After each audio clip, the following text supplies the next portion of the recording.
Inilah channel Ipiolexos Budhankam, ideologi politik, ekonomi, sosial, budaya, pertahanan, keamanan, dan pembangunan.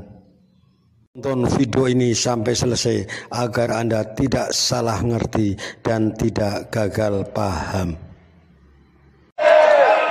Dari Dapil Riau 2. Selanjutnya ada Bapak Amin dari Jatim 4. Dari PKS, Ibu Saadiah Uluputi, beliau dari Maluku. Selanjutnya fraksi PAN, ada Buya Haji Gus Pardigaus dari Sumbar 2. Selanjutnya ada Profesor Dr. Zainuddin Maliki dari Jatim 10. Gresik dan Lamongan. Tadi ada Ibu Desi Ratnasari, tidak perlu diperkenalkan karena sudah terkenal. Tenda Biru.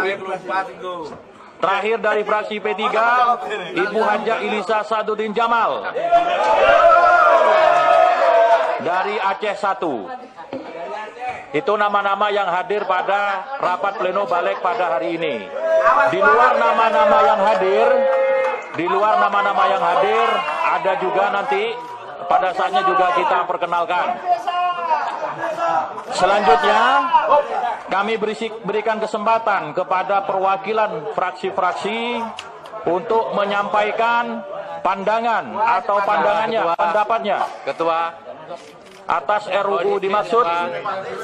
Ya, ini mohon izin, kebiasaan dari fraksi partai besar ke kecil. Terus yang kebiasaan kedua dari fraksi besar kecil ke besar. Ini sekali-kali kalau boleh dan disetujui dari fraksi tengah. Terima kasih, Ketua. Boleh. Diterima ya usulannya ya. Tapi anggota balik, karena pada prinsipnya semua fraksi sudah setuju, nanti menyampaikan pendapat mini fraksinya disingkat saja. Terima kasih. Pertama kami berikan kepada fraksi PKB sesuai nomor urut 1 katanya. Ini bukan nomor urut 1. Ini fraksi nggak ada nomor urutnya. Ya, terima kasih Ketua, izin untuk membacakan pandangan mini fraksi. Inisiatif dari DPR RI yang kami menyusunnya atas dasar adanya putusan Mahkamah Konstitusi sehingga menjadi kumulatif terbuka. Jadi meskipun revisi Undang-Undang Desa ini tidak masuk prolegnas prioritas tahun 2023, tapi menjadi kumulatif terbuka akibat ataupun dampak putusan dari Mahkamah Konstitusi. Alhamdulillah rapat pleno Badan Legislasi tadi seluruh fraksi sepakat terhadap rumusan revisi yang kita usulkan. Dan Panja tadi sepakat semuanya disaksikan secara terbuka karena kita ingin menyampaikan ini secara transparan dan terbuka. Tidak ada yang ditutup-tutupi. Sangat jarang rapat-rapat Panja itu dilakukan secara terbuka. Tapi kalau balik ya kita buka aja lah apa juga yang mau ditutup-tutupi. Assalamualaikum warahmatullahi wabarakatuh. Selamat pagi sahabat Sarman Kitemang. Selamat siang yang berada di Indonesia bagian tengah, Indonesia bagian timur. Rekan-rekan dari Papua, rekan-rekan dari Maluku, Kalimantan, Sulawesi. Selamat siang. Oke, sahabat Sarman Kitemang, kali ini saya mengupdate informasi tentang rancangan undang-undang perubahan kedua Undang-Undang Nomor 6 Tahun 2014 yang masih begitu alot. Masih dibahas di Jakarta. Oke sahabatku, informasi yang berkembang memang simpang siur ya. Tapi insya Allah apa yang saya sampaikan ini insya Allah ini terbuka, jujur, sekalipun mungkin ada kesalahan tidak fatal. Sahabatku, sebagaimana informasi yang kita dapatkan bahwa banyak beredar di media sosial tentang rancangan undang-undang perubahan kedua Undang-Undang Nomor 6 Tahun 2014 tidak masuk prolegnas. Padahal pada waktu kita unjuk rasa, pada waktu kita ke Jakarta, kita diterima oleh perwakilan DPR ya, bahwa rancangan undang-undang perubahan kedua undang-undang nomor 6 tahun 2014 nanti akan masuk prolegnas. Nah, saudaraku, kenyataannya dari media sosial juga bahwa kita rancangan undang-undang ini tidak masuk prolegnas. Tidak apa-apa saudaraku, sahabatku, rekan-rekan kepala desa yang dulu jauh-jauh dari Kalimantan, dari Maluku ya, dari Nusa Tenggara kita berangkat ke Jakarta begitu antusias untuk menggolkan rancangan undang-undang perubahan kedua undang-undang nomor 6 tahun 2014. Tapi jangan khawatir ya saudaraku, bahwa tata cara untuk membuat suatu undang-undang selain ada prolegnas juga ada jalur yang satu ini, ada jalur kumulatif terbuka, atau orang mengatakan jalur open parlemen, atau lebih representatif, lebih yakin bahwa jalur eksklusif. Gini saudaraku, memang kalau dalam prolegnas ini kita kan ada beberapa urutan ya, dari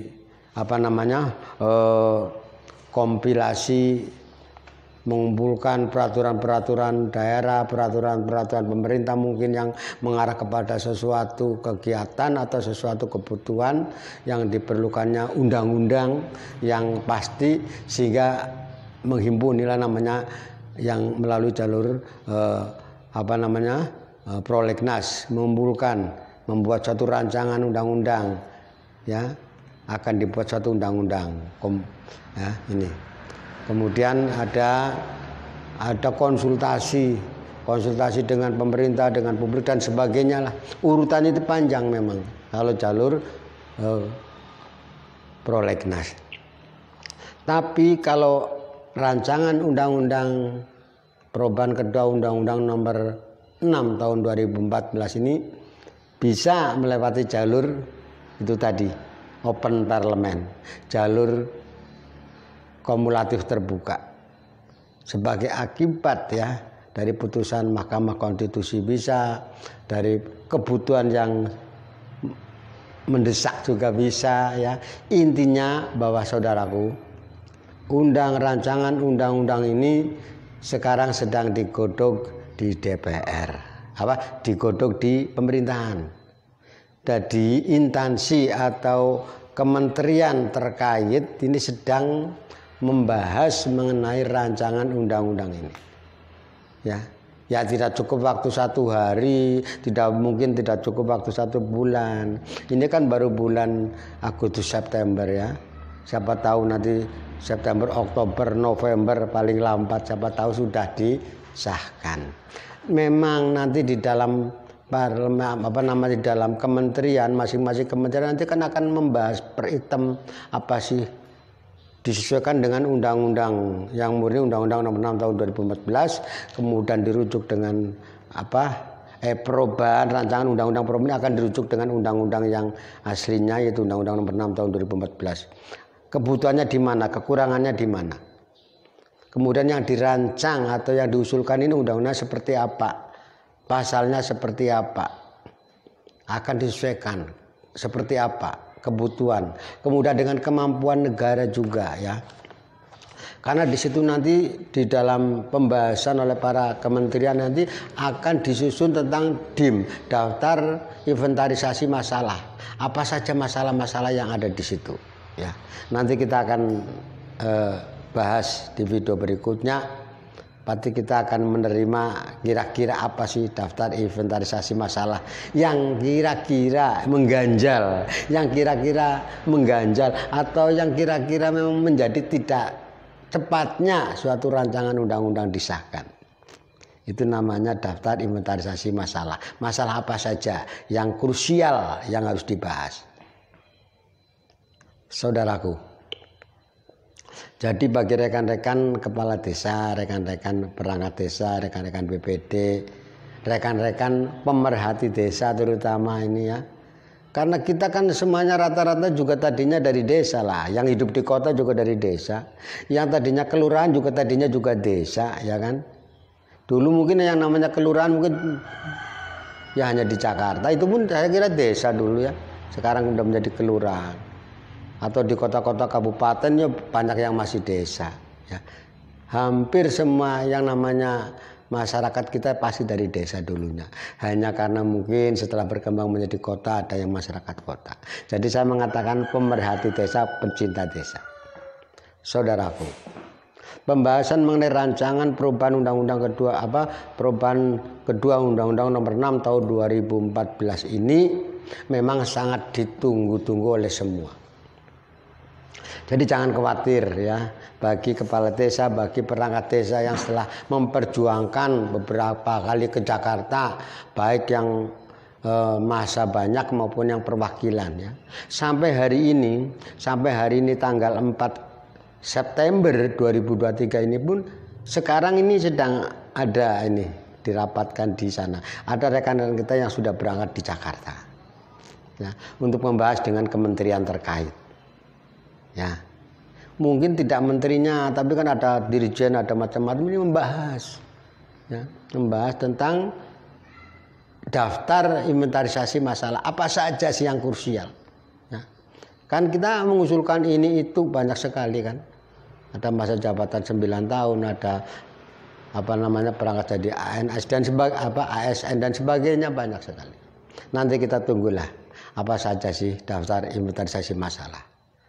Ya, ini sahabatku. Jadi sekali lagi bahwa rancangan undang-undang ini tidak harus melalui prolegnas, bisa melalui jalur kumulatif terbuka atau open parlemen, atau orang mengatakan eksklusif, jalur eksklusif. Karena kita sudah dibahas di DPR, karena undang-undang ini adalah merupakan hak inisiatif DPR setelah mendengar usulan dan sebagainya dari pemerhati desa, dari perangkat desa, dari kepala desa. Ini sudah di DPR, ini sudah, tinggal nunggu keputusan pemerintah. Pemerintah akan menyusun daftar inventarisasi masalah. Nanti akan diselesaikan dengan DPR apa saja. Apa yang harus diganti pasalnya bunyinya, apa yang harus dibuang, atau barangkali malah ditambah. Apakah kepala desa 9 tahun, atau tetap 6 tahun, atau barangkali siapa tahu jadi 10 tahun umpamanya. Ini kan daftar-daftar inventarisasi masalah ini pasti akan ditemukan di situ.